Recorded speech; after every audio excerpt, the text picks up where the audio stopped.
Hi, I'm Kris Peeters. I'm the CEO of Data Minded, and today we're here for another episode of the Data Playbook podcast. It's a podcast where we interview data experts, data practitioners, and data leaders to understand how to create value from data. And together we create a playbook that is hopefully useful for other people. Today I have a special guest with me, Tom Holsteens from Brussels Airlines. Welcome, Tom. Thank you, Kris, for the invitation. Yeah, thanks for coming on the show. I guess most people know Brussels Airlines, but for those of them who don't know, can you introduce your company and yourself a bit? What do you do? Yeah, Brussels Airlines is in Belgium the largest carrier. We are part of the Lufthansa Group. Mm-hmm. Within the Lufthansa Group, we are a smaller carrier, but we are one of the 4 hub airlines next to Lufthansa, Swiss International Airlines, Austrian Airlines. Mm-hmm. And within the Lufthansa Group, we are responsible for the Africa network.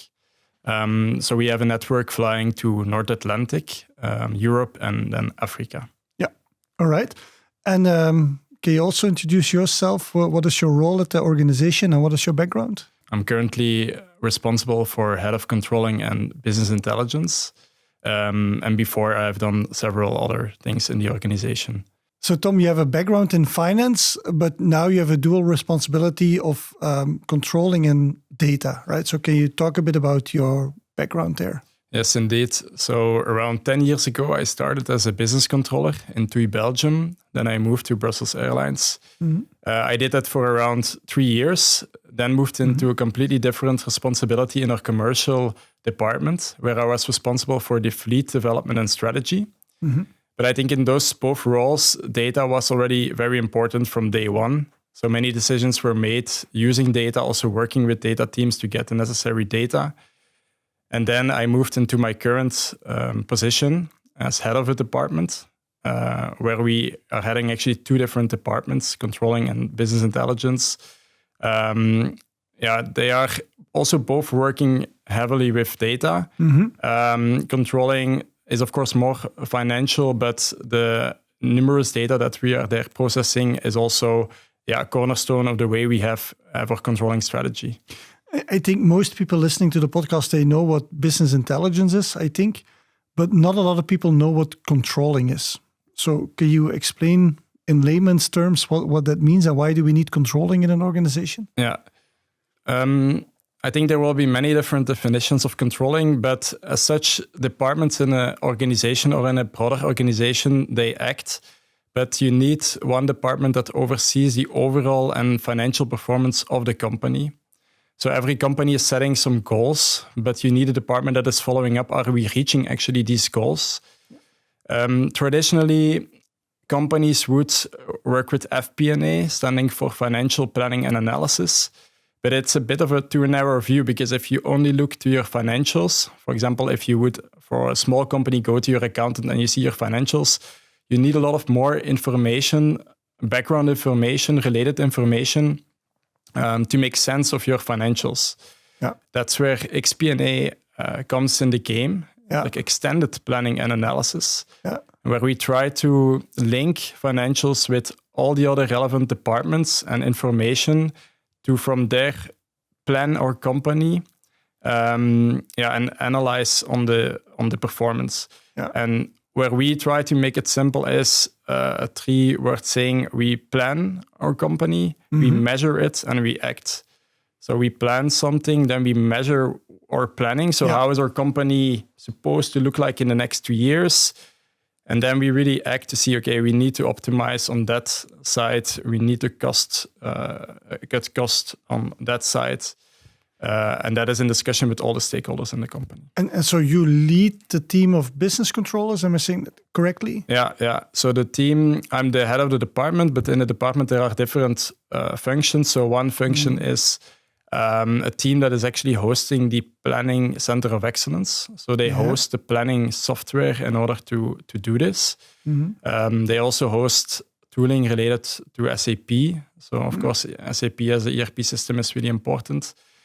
They mainly take care of the processes needed for then the other group of people that is looking continuously into the performance. Yeah. And so that's your controlling team, but then you also have a responsibility of head of business intelligence. And what does that team look like, and how is it different from your controlling team? Yeah. So where the controlling team sets up many solutions where they interact with these solutions with the business, the business intelligence team is an enabling team in the company trying to build or co-build business intelligence solutions with departments. But in the end, those solutions are used within these departments. Yeah. I think that's already a first big difference. Secondly, controlling team is looking a lot to the future. Mm-hmm. So activities mostly in the planning months. The business intelligence team is still today spending a lot of time in descriptive solutions. So of course there is more prediction and prescriptive coming in. And the type of work and tooling is very different with broader data platforms. Developing these data solutions is also more complex, more dimensions to work with.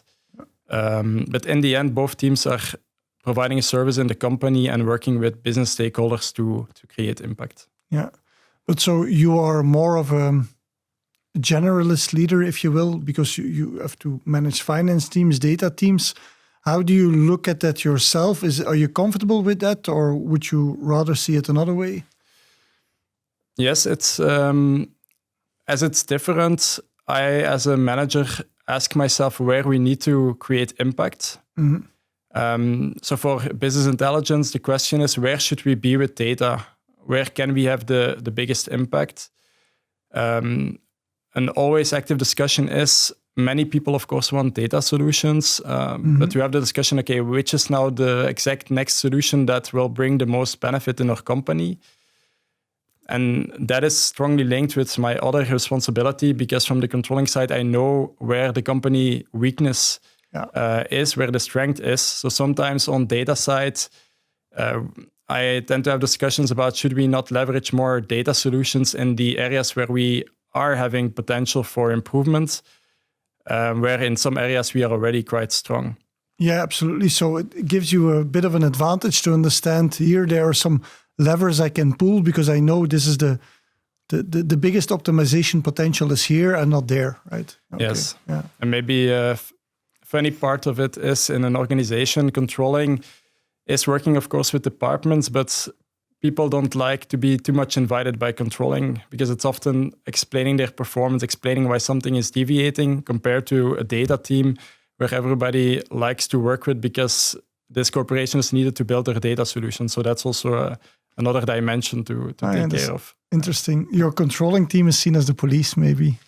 But it's not the police. I think in the end, an overall company performance is in the interest of everybody. If a company is performing better, it will lead to better hiring, to better bonuses, to better investments for customers. So it has only benefits. Mm-hmm. And that's where controlling is trying to explain that is the interest of all of us. It's not just controlling that wants the company to be performant. No, indeed, I agree. It makes so much sense if you say it like that, but that's I guess not how it's often perceived, right? No, and I think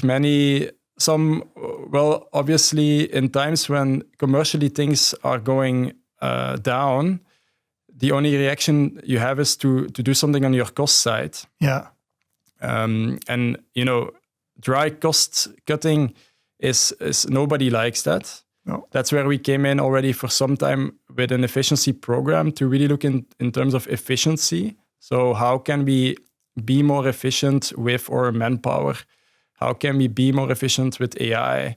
Mm-hmm. How can we be efficient? And we turned a bit that discussion from dry cost saving to becoming more efficient. And that is where departments like the discussion way more, rather than having to cut their costs. Yeah, so it's more about identifying waste and trying to reduce waste more than trying to just random cost cutting. Yeah, indeed. Yeah, got it. So you've started this transformation project in data a couple of years ago by now. Can you walk the audience a bit through why did you start it in the first place and what are you doing? Yeah. So in my first years in my role of head of business intelligence, we were coming out of the pandemic years. And during the pandemic, it was completely other focus, right? The focus of the company was to basically survive.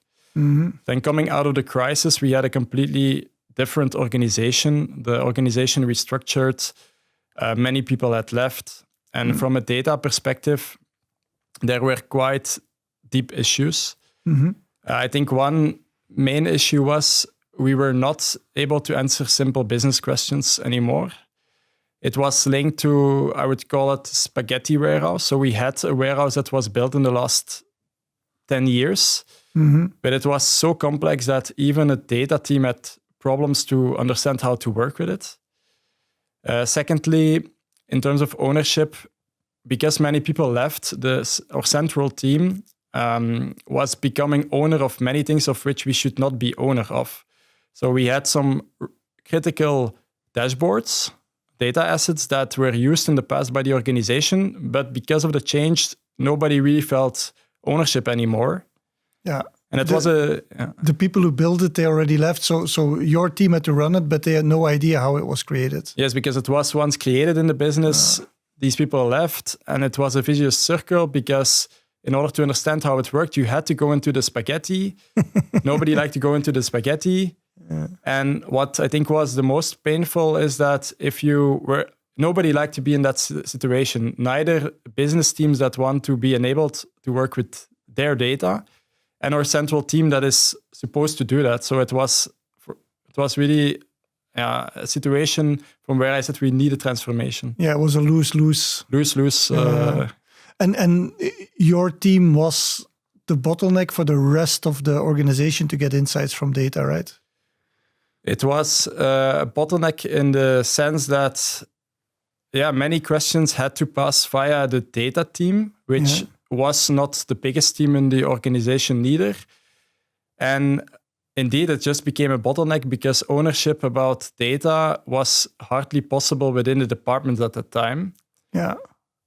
Yeah, because they didn't have the skills or the tools, or they couldn't take ownership, you mean? Or, they couldn't take ownership, and there was also a clear lack of data analysts. Yeah. So we had a lot of business leaders that had an idea what they would like to do with data or how they would like to work with data. But if you then have over 50 requests ending up with a small central team, this can never work. Yeah, because they had to wait for months. Wait a long time. Yeah, so you decided that was for you the reason to change, right? That was for you the trigger to do a transformation program. And so can you walk us through how you did that? Where did you start? How did you do that? Yeah, I think often forgotten is the first moment to actually step to leadership and ring the alarm bell about such topic. And on this project, we were fully supported by our management board, which is the first step, because to do a big transformation, you cannot just start it with your existing team and manpower. And it was our management board that also realized we had to do some things different. Yeah. And I think in a second step, it was listening also a lot to business stakeholders. What are the problems we are facing? Also listening to members in our team. What is really going wrong? Why is it so difficult to work with data, actually? Why is it so difficult? It should be easy. Yeah. And then to set some priorities, enablers to step-by-step go into the right road. Because, of course, now it's easy to reflect on the past 2-3 years, but at that time, you have to critically think, what is the next right step? Because you can do so many things. But we did it with threefold. So we said, one, we need a modern data platform. Yeah. So we have to get rid of this old technology that is blocking us. So we need a modern cloud data platform. Secondly, we need to review together the operating model. So who has which responsibility in the organization regarding data. And the third one was, we need to work together with the Lufthansa Group. Yeah. So by realizing that we are a small business unit, we are as such as a business model not different than another airline, like a big airline like Lufthansa Airlines or British Airways. So we are having more or less the same questions coming up. But of course, because of our size, we are a smaller team. So this third component was about learning what is already ongoing in the Lufthansa Group and cooperating where we can cooperate. so we can take better focus. We can shift our focus on our own elements which matter and where we should focus on. Yeah, I think it's important that if you have the ability to reuse investments made by Lufthansa Group, it could accelerate you. On the other hand, the reality is also that a lot of teams are skeptical of group efforts, right? And they try to build things themselves because they're much closer to the business and they don't want to wait on groups can be slow as well. But you had a strategy from day one to collaborate with Lufthansa Group. Yeah. I think on day one, we could have argued for an own platform. Yeah. But from day one, we said we joined the Lufthansa Group platform because a team within the group has done an amazing job to build something called the One Data platform. And what we like about it is that although it is, of course, there is some kind of a standard, within the space that we own, there is a lot of autonomy to focus on our business unit. It also has the great benefit that other impactful teams within the group are working out solutions. Yeah. And those solutions where we can use them, we don't have to develop on our own. So we can concentrate with our own teams on elements which are not developed within the group. And being on the same platform makes it easier for the teams to share data and to work together. Yeah, absolutely. And to reuse solutions that you built, right? And so you said the other two components, well, first was you need a data platform, second, an operating model, and thirdly, you need to work closely together with Lufthansa Group. But so you reused mostly the data platform offered by Lufthansa Group, I understand. I think we still pioneered in some way because it's of course a platform, so it's in continuous movement. Yeah. Last week we were on a data leadership offsite, and still today we are discussing which other components should become part of the platform. Yeah. And although I'm not the technical guy of our team, I think the DBT component, that was a discussion we launched and in the end was now added in the standard. So it's one element of the platform. And so we pioneered a bit in the platform, also in the architecture of how we built our data in there, which is again nice to have the discussion. And also, although being a small business unit, to have some input in the way the broader platform is shaped. Yeah, you can be a bit of a speedboat pulling the tanker, right? Yeah, so you can. And even it's a good analogy because from the group side, we are often told that they admire for us that we can go so fast, but it's of course because we are a smaller business unit, and in a bigger, larger cooperation, you have more discussion, more management layer, decision layers, and that's, of course, we have them as well, but to a lesser extent. Yeah. And can you explain super high level what the different components of that data platform are? You mentioned DBT already. What other things? Databricks is the main ETL engine. We use also Azure Data Factory to still pull some data from some on-premise components. And I think for the group, Purview is like the broader governance. Microsoft Purview is the broader governance tool that is wrapping up around the platform. And then for our team, we use Spotfire to actually build our visualization and as we call it, the last mile analytics. Got it. And so you also, maybe let's zoom into a bit into that operating model, because you moved to a more self-service way of working, right? For your team. Can you explain a bit what is that move and that restaurant analogy that you used before? Yeah. So of course, by leveraging data within departments, one focus point of ours was to discuss with departments to raise the data analysts in the company. So we had in some departments data analysts active, and there the roadmap was going quite steep. We had other departments where we had no data analyst. And like having no data analyst is sitting on a gold mine, but no way to dig the gold, right? Yeah. That is a bit what we face. So we had intense discussions with these departments. But then on the operating model, we started to look to what are the different operating models being used. And of course, data mesh is like an ultimate autonomous model where you give a lot of autonomy. But we said this is 3 steps too fast for our organization because we lack people who can build just dashboards. So we will not just install data engineers in each team. So we went one step back and we said we will implement a hub and spoke model, where hub stands for the centralized data services that we are offering, and spoke are the departments which handle data in their spoke domain. So you also didn't want to fully decentralize everything. You wanted to keep a central hub and then decentralize some components. Is that correct? Yeah. And more specifically, what we do central at the moment is the raw ingestion of data to build and maintain the data pipelines. We organize training.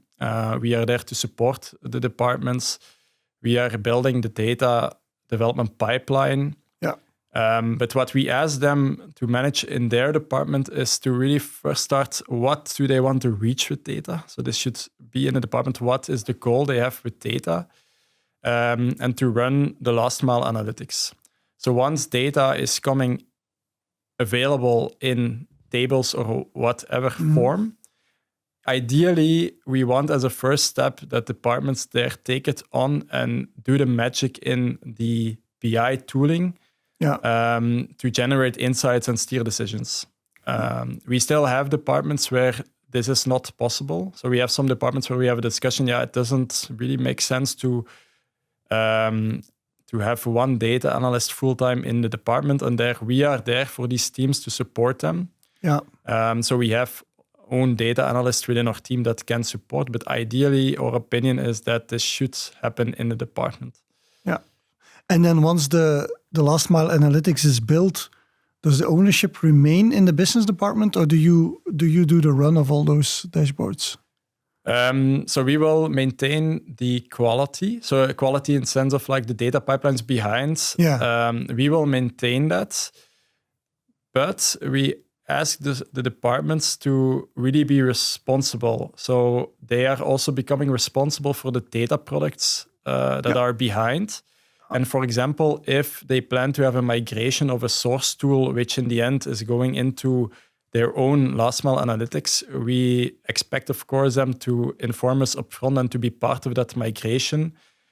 So we try to give them responsibility themselves and try to have business stakeholders understand that their data is, of course, coming from somewhere. If the source changes, then the product has to be adapted. Absolutely. And before you mentioned this restaurant analogy, can you explain to the audience what do you mean with that restaurant analogy? So in our roadmap, we have made many different decisions how we want to implement the self-service model.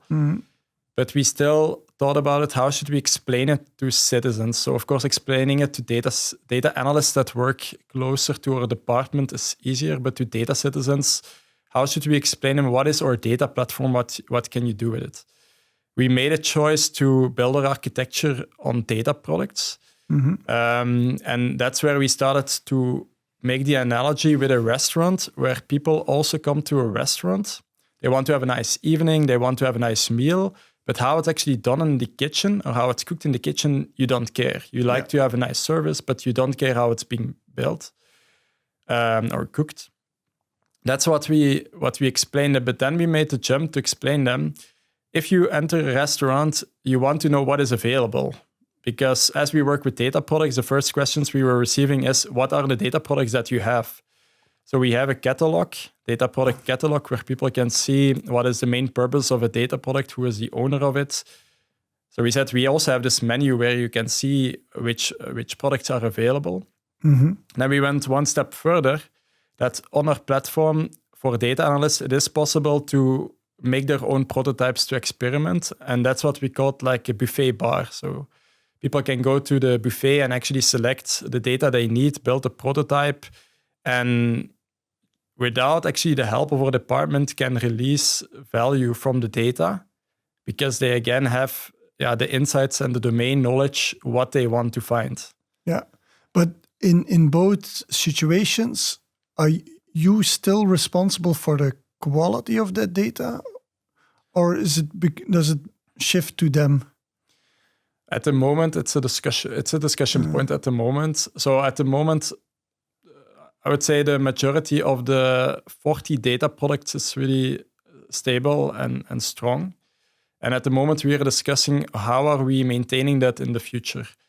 I think overall, what is an attention point on our side is as you're in a transformation, and we were doing a greenfield transformation, so not a brownfield migration. In the beginning of the greenfield, everything is still small and it's growing. And we now reach the point to indeed think about, okay, how do we make sure that quality is assured in the data products in the future? But where it is going to is installing some automated tests. So we are working on testing on the platform and actually involving the business stakeholders in this testing. So to tell them, this is a testing that we plan to do. Do you have any other idea of recurrent testing that we should do?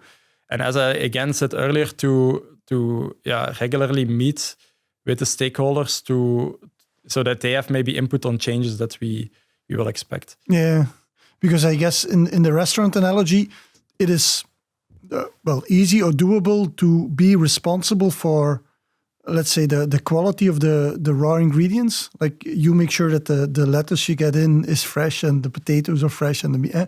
But then if you make it a buffet kind of thing and they're responsible for cooking their own food and they undercook it, or there's a lot of things that can go wrong in data quality in that pipeline, right? And it's more than just raw ingredients. Yes. But to answer on that, I find that, as I said before, we were living in a spaghetti warehouse where it was more of we have to integrate everything with everything. Yeah, so you needed all ingredients for every single dish, you mean? Or? Indeed, and they were all linked in some kind of architecture. And as we apply the data product architecture, we clearly say we onboard a source on the platform as a source. So it's like the raw data. Yeah. It is the foundation for then the consumer-aligned data products. Yeah. Because in consumer-aligned data products, we build the product that is needed for a business case, for a use case. But what is already the benefit from the source-aligned data products is that when you onboard them on the platform and you will show them to audiences, they often work with these tooling day in, day out, and they recognize their data immediately. Yes. And I would say in the beginning, or in the past, we more had this issue of data quality issues, because if there are data quality issues coming out of your platform and you ask business to help you with it, they was like, it's coming from your spaghetti. I don't know what you're doing there. Yeah, but it's your own tooling, your own operational tooling. It's the data tooling. Yeah. It's your team that is doing that. Yeah. Well, now, if a source-aligned data product would have quality issues, they will probably know what is going wrong also in the source. Yeah, got it. Yeah. And so at the moment, because we organize it like this, we have so far not so many issues, but I take your point that, and we are doing this already to think, how can we maintain this data quality in the future? Because it might they become again an issue. It's never perfect. It's never. The thing is also, having data quality issues is very often when you do surveys, the number one frustration that people have with data teams and data platforms. Data quality is always number one. But when you look behind the scenes, like what do people call data quality problems? Very often it's not a problem with the data itself. It's just a problem with the assumption you make, right? So I'm not sure if I can give a good example in the airlines industry, but it's just people interpret data in another way than how it was like in an operational system, how it was meant to be. And then they start drawing wrong conclusions based on it. And they say, now we have a data quality problem. No, you just misunderstood the data, or you have a data ownership problem or a data context problem, right? So sometimes it's easy to group everything together and label it data quality. Indeed. And also, of course, the data which is coming in is what we start with. So if there is already a quality issue, that is hard to solve. So that needs another project to solve the data quality within a source system. Yeah. And sometimes people expect that everything that is coming into the data platform is qualitative, but of course, if the sources are not, it's never the case. No, it's never the case. No, that's one of those magical things in data that will. It's never going to be 100% in the source. No. But sometimes for use cases, the question is also doesn't need to be 100%. What is the real business question you want to answer? And do you need a 100% qualitative solution, or are we okay with a 95% solution to make the decision we have to take? Sometimes it's a rounding error. Yeah.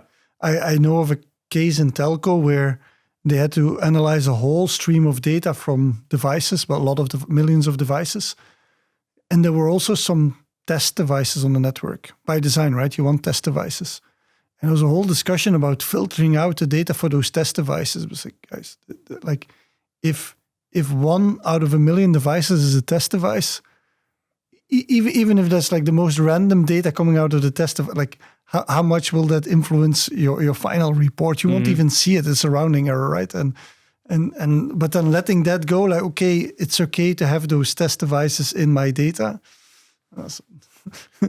Difficult discussion. Effort versus benefit, or effort versus impact, right? It's the 80-20 rule, right? Yeah. Of course, if you ask me, do you want perfect data quality? Yes, we all want perfect data quality. But do you want to invest hundreds and thousands of euros to get to perfect data quality? No. Like, what can we do with 10,000 euro, right? Or with 1,000 euro? Yeah.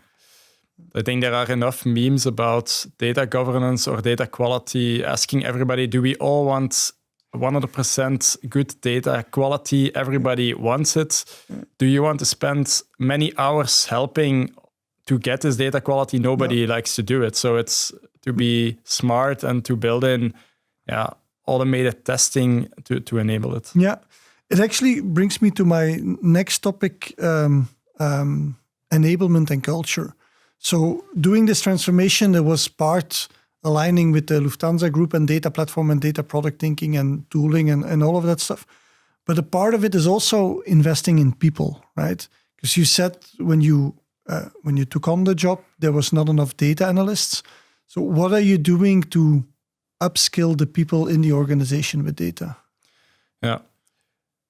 So first of all, with data analysts, we of course had a data analyst. We have great data analysts. Maybe we hadn't enough of them. So we believe that if we have more, we can increase the value for the company. And first step was to give them access to the data platform. So before, they would also see the data platform as something that we were managing. But now they have fully access, so they see everything that is existing. It's not a black box anymore. It's not a black box. No. Then we saw the more technical data analysts immediately jumping on what they could do because they have coding skills. But more interesting was that we saw non-technical users immediately using the AI agents within Databricks. And without us doing actually anything, we had juniors or colleagues who never were known to be coders that developed insights on the available data with the assistant. And so the AI assistant in Databricks helps you do an analysis, or what is that thing? Yeah, so they often ask, they often ask business questions. Can I retrieve, for example, this number of flights and see the number of canceled flights per week with the reason? And the assistant is actually providing a proposal on a query to do it. And you can then correct, of course, the assistant. And in the end, they come to some kind of prototype of data they want. So afterwards, we always have to look, okay, what is this now? Is this a prototype? Do we want to use it? But it was an eye-opener that, of course, with AI now, people who never before could do these kind of things and were dependent on data engineers can do some extent on their own with the help of an agent. And for you, you didn't see that as a threatening evolution, like, hey, oh, wait, that's my job to come up with the insights. And That's not an LLM to do it or an agent to do it. I want to do that, or my team should do it. Not really, because I would really classify it as prototyping. And when we then want to turn such prototype into a sustainable data product, assuring data quality, stable data pipelines, then we need to work with data engineers to really do it the proper way. And I think also from an organization, the impact of having so many people revealing value and not having this bottleneck is big. And in particular, in our situation, we were in a situation where we were some kind of bottleneck in the organization, and we don't want to go back there. And this is certainly helping. I think that's the biggest difference with this. I would call it this wave of AI and agentic AI versus the previous waves of data science and machine learning. Super valuable. Predictive analytics, forecasting is very cool. But you needed someone who was very smart with a very technical background, a lot of experience, like a machine learning engineer, MLOps engineer, to build pipelines for you. So it's very intimidating as a business user, like, oh no, I can't do forecasting. It's 10 different steps. I need a PhD. But with this new wave of AI tools, it's the reverse. It's people with less technical knowledge. So the barrier of entry all of a sudden is a lot lower. And I can get insights myself, and I can get helped by that assistant to guide me. And then if I'm really needing something in a sustainable way, I can still talk with the data team to operationalize it, right? Yeah. That's a very good way of finding new demand. But then, aren't you in a situation where you have a bunch of junior analysts, and I'm making a bit of a black and white picture here, but a bunch of junior analysts running random queries on Databricks, and then they come to you like, you need to industrialize all these use cases. And then you're like, whoa, but now we're the bottleneck again. Yeah. I think already in the beginning of the project, we were aware about this, let's say, potential with data analysts. And we said at some point when we have grown into the maturity, we want to organize a bootcamp, a data analyst bootcamp. Okay. Tailored for the analysts. And we recently organized it. And with the AI assistant, for example, 2 years ago, we didn't foresee that this was becoming an important element of our bootcamp.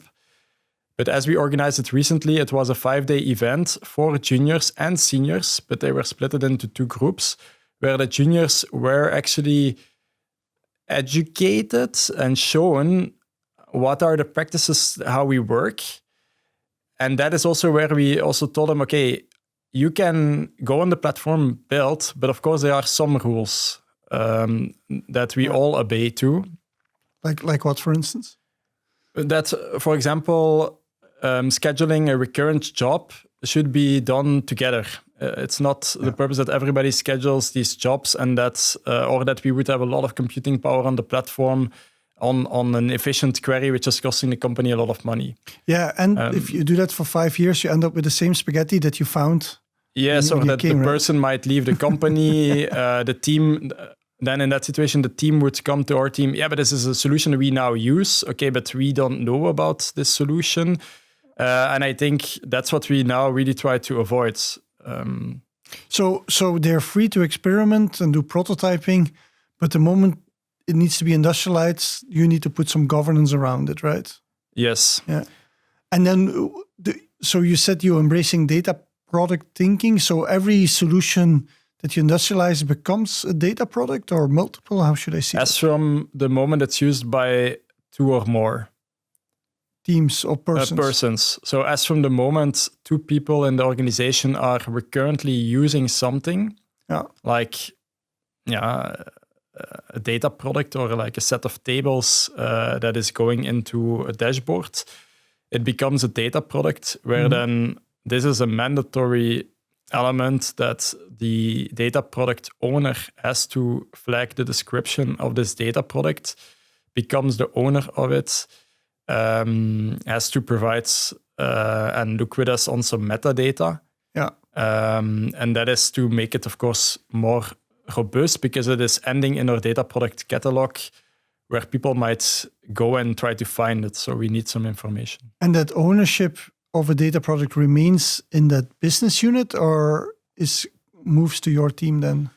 So we say they are owner of these data products. Without them using them, it would just not exist. Yeah. But from a technical side, for example, the onboarding of sources that are ending up in these data products, that we are taking care of. Yeah, that's what we see at other companies as well, because those are the hardest data products to build. And there's also usually not direct business value of onboarding, but when you reuse that, then it becomes valuable, right? Yes. Yeah. And that's the effect that we now saw. So, of course, in the beginning of the transformation, you onboard, of course, your first data sources. But in the meanwhile, we have 20 source-aligned data products going from, of course, our flight information, but also what are we selling on board to our maintenance information. And the richness of data is teaming up the business that wants to use more and more. It's often people in the business that realize, I can now link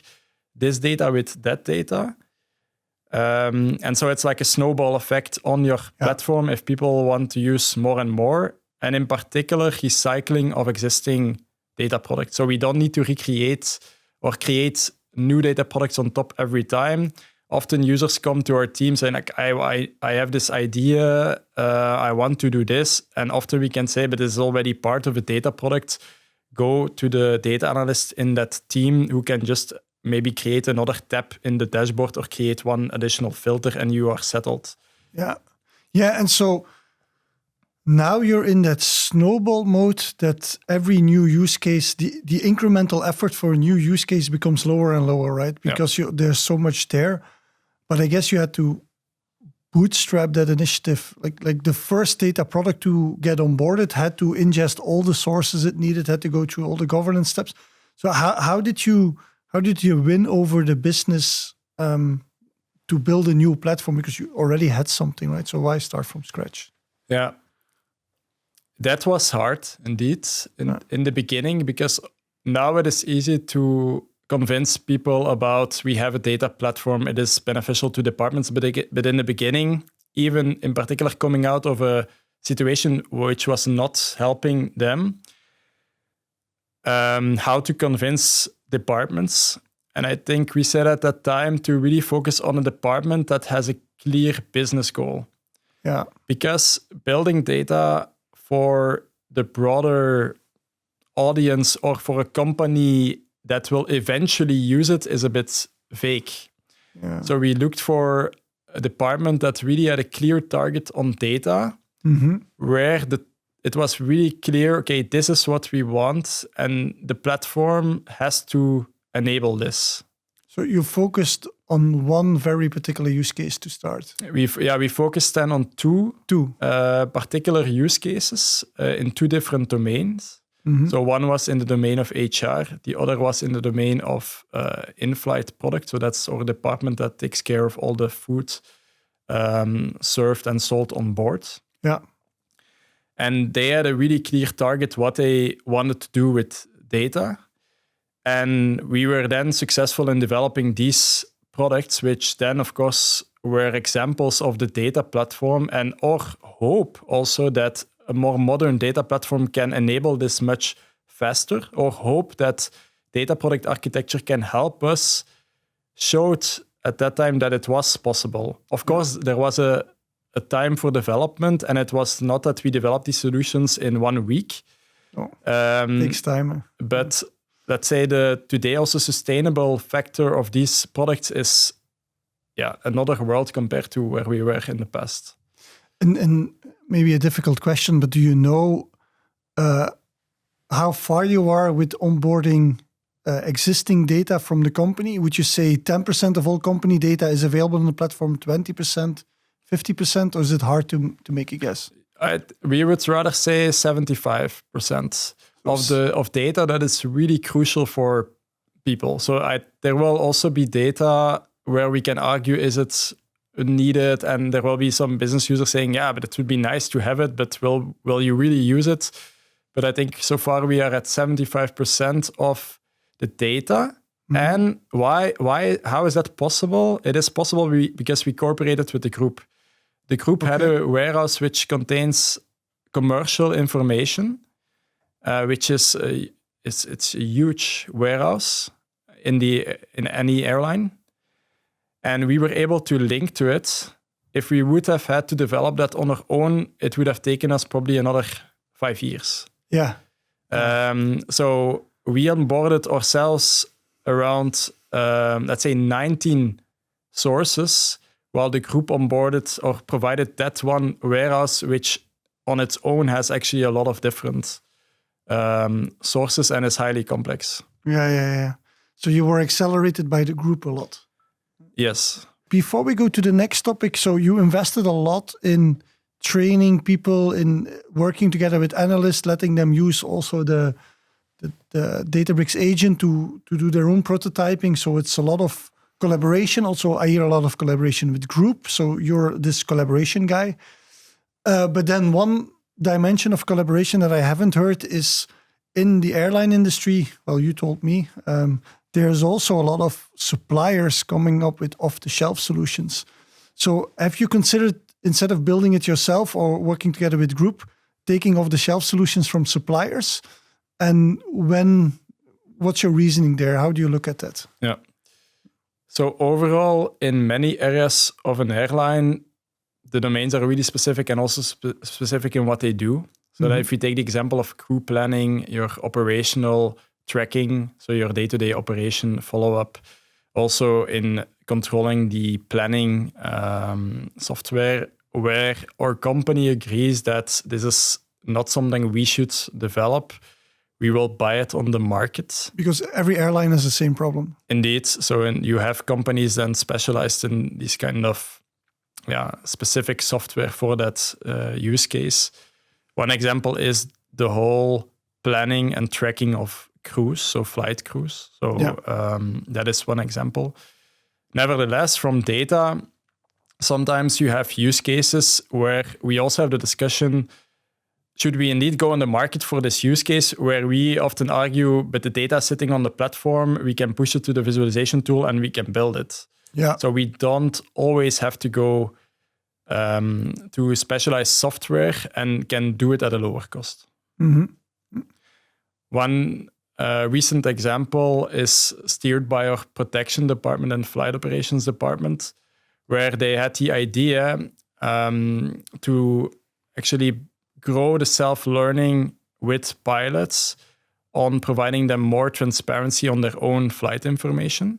Mm-hmm. So pilots were already receiving a lot of information, but it was coming from different tooling and sources. It was a bit scattered. Yeah, it was a bit scattered.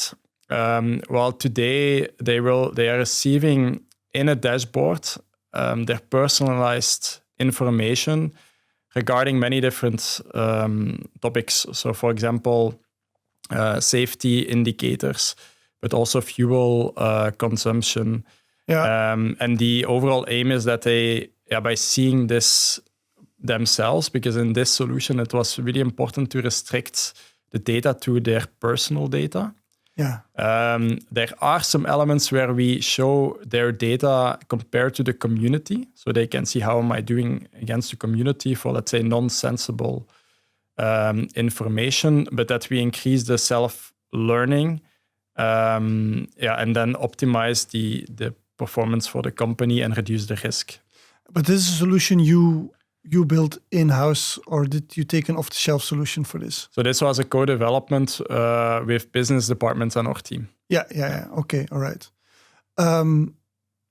And so that example is something very focused, personal analytics for pilots. Was this also an idea? How did this idea came about? Is that from HR then, or from flight performance, or is it an idea that you had, or how should I look at it? Yeah, so often how I also like it is that we tell business leaders, department leaders, to think for their department what they want to do. And we have in the company a safety department, which is very important that our flights are flown safe. That's the most important, of course. Yeah, and they don't take off from the taxiway. Indeed. That was not our airline. So for those listening, that was another airline that took the wrong turn, if you will. Yeah. But that's indeed that's, I think, an extreme example. But when I'm of course not a pilot, but in a flight, there are many things happening. They're tracked on the aircraft, and the team realized this personal information on where certain trends are happening with pilots. What if we tell it to them? Because the alternative is to invite your pilots all to the office and to talk to them and show them on a PowerPoint. And we had more teams that jumped on the bandwagon that said that was the team that looks on the fuel consumption of our company. And there you have such thing that pilots have are responsible for the fuel they take on board. They make that decision. Okay. Because they're responsible for their flight. But they are now, for example, shown how much on average are pilots taking additionally on board. Because you might have pilots that are maybe more conservative, taking more fuel on board. But of course, more kilograms you take on board is costing you more fuel consumption. Of course. So the solution is not aimed to correct their behavior, but to self-learn and see what they will themselves adapt. And I think this is nice to have this collaboration with all these stakeholders to build on it. And it's also nice in such simple solution that if tomorrow another department wants to show something additionally, it's just another tab in the solution which pilots can then click. And exactly. Yeah. And this is already launched and pilots are already using it, or is it in a pilot phase? It ran through the first pilot phase with of course a small set of pilots, and is now rolled out to all the pilots. Yeah. Maybe there's also something you can bring to the group then, or Lufthansa group. Yeah, I think this is probably again an example where the group is planning to do something, and it will be 20 times bigger, but will it be as agile as how we did it internally? That is the question. Not. And I think it's also fine to sometimes, you should not invest in some projects which take you then years and years. But if you can prove that you can realize something good in 2 or 3 months, maybe in the future you realize, okay, but this is now becoming too big, and then we still would have to go to a specialized on-the-market solution. Exactly. But prototyping is not to be underestimated, and to not always start from the huge, big solutions, but sometimes start with a small, minimal viable product where users, because in this project, the most interesting part is how will pilots react on it. Yeah, the user maybe in half a year time, pilots come back, say like, I don't use it, it's actually not bringing me any benefit, then we will have to stop the data product. Yeah, but then you haven't invested millions in it either, right? So this allows you to iterate fast, collect feedback. Yeah, indeed. We're already at the impact side of the podcast. Can you give other examples besides this that you can share? Of course, I know there's also projects you can't share, but where you did a data project and you had a positive impact on the organization? Yeah, more broader. Often when we talk about impact, we are talking about profit, revenue increase, cost savings, but we often forget time saving. That many teams say, I'm doing such a manual work, but if we would turn it into a data product or a data solution, I don't really impact heavily on the company performance, but there we say, whoa, you do, because then we ask them, how much time are you spending on doing this? Which often is like, I need to do this every month. I spent on 2 full days building this. And there we have one example in our company, which was tracking all the information regarding the car fleet, because in Belgium, company cars are widely implemented, but there is a lot of regulation, compliance linked to it. And the HR department was doing it. They were perfectly doing it, but it was a huge manual job, which is fully automated now to do what they have to do. And it's just, you don't see it at the bottom line, but you do see time savings in HR, so they can focus on other more value-adding activities than tracking your car fleet, right? Indeed, and that is then, of course, to the department is to see, okay, we have now more time. What are we going to do with this time on other things in the company? maybe to think about their next data solution that they can really do. Nice. And then we have the more impactful solution. So the solution I mentioned with the in-flight team, we chose it as one of our first solutions, but it was not an easy one because the problem there is that food loaded on board, but still be present on the aircraft at the end of an operation day has to be thrown away. Yeah. So meaning if people don't buy it, we have to throw it away. And for that, of course, we have so many different flights, different destinations. The load factor, so the number of passengers on board of every flight is different. So the question was, okay, how can we reduce the waste, but make sure that our sales stay intact? Yeah. Because of course we can say we don't load any food and our waste is zero.